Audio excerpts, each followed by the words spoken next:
watching Komi-san will kill you. That's right, this show will literally send you to the Shadow Realm because of how wholesome it is. The story centers around a girl named Shoko Komi who has a communication disorder where even basic gestures like hi, hello, and thank you is difficult for her to voice, essentially making it impossible for her to socialize. And so her entire life, she's kind of always been alone with no one to really understand her and no one to really connect with. She never had a friend. That is until she meets Tadano. Tadano is a completely average guy, but through a chance encounter and a little bit of courage on both ends, the two have a moment of connection and from there on, build a very real and honestly cute as fuck relationship. And this is exactly where Komi-san's charm lies. It comes from its endless stream of feel-good moments that without fail manages to bring a smile to your face. Komi has never had a friend, but through Tadano, she takes that step forward and works to better herself. Little by little, more and more people start following and surrounding her, and all of a sudden, that sense of isolation that she was so accustomed to was now a thing of the past.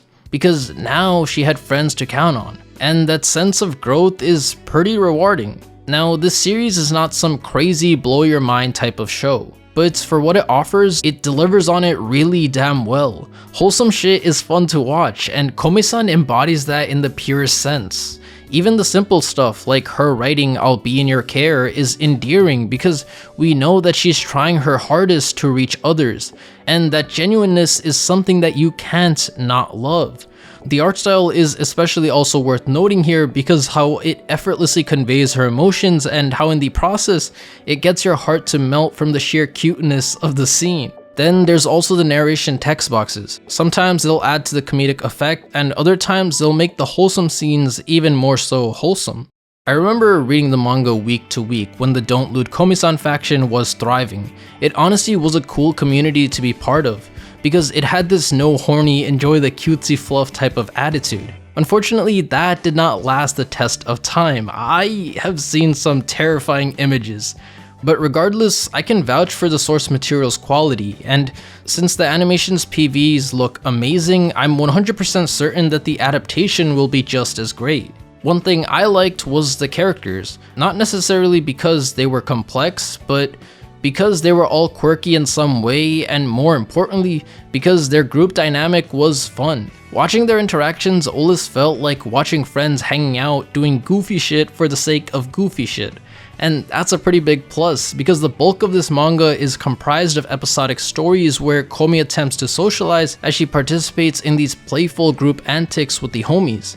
The homies being characters like Crazy Yandere Girl, Eccentric Otaku, Trap, or maybe not, and so on and so forth. And of course, you can't forget Tadano. He's not particularly special or outstanding, but he's the whole reason Komi was able to break out of her shell. And despite his bland exterior, you'll probably end up really liking him because he's just a good person and he feels very human in everything he does. Sometimes he gets flustered and other times he screws up, but it's these traits that make him feel real and likable. At least that was the case for me. In fact, my favorite moments in this series came from when either Tadano or Komi were on screen. The simple but lovable romance the two had was something I got weirdly invested in, and I always found myself looking forward to every interaction they would have. Seeing them share an umbrella or text each other for the first time was fucking adorable because of how innocent and pure their relationship was. And it's these moments that really make this manga shine as much as it does. They make you feel all warm and fuzzy and shit, and before you know it, you'll start twerking from all the bliss. Now, that being said, the series does kind of fall off later on into the story, and before fans lynch me for saying that, at least hear me out. I think while the episodic nature of the series is a strength because of the diversity of the scenarios and the wholesome moments that come out of that, it can also be considered a weakness at times.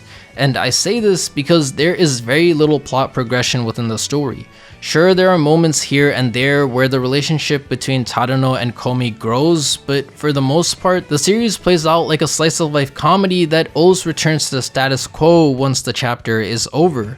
So at some point, you've already experienced the majority of what the series has to offer. And by then, if you're looking for something more, know that stuff like will X character further the relationship with Y character happens very rarely. In my own experience, I read around 150 to 200 chapters and I enjoyed it a lot. It was my go-to comfort read for a long ass time, but eventually it felt like the story was dragging on, and so I ended up putting it on an indefinite hold. Now, my personal experience doesn't make the show not worth watching or reading. But I mentioned it because depending on your expectation, you will either wholeheartedly love this show or find it extremely underwhelming. But hey, to long-running manga readers, if the series picks up past where I stopped, let me know in the comments and I'll give it another shot. Nonetheless, if you're interested in a mix between Kaguya-sama antics and Senko-san wholesomeness, then this is a show to look out for.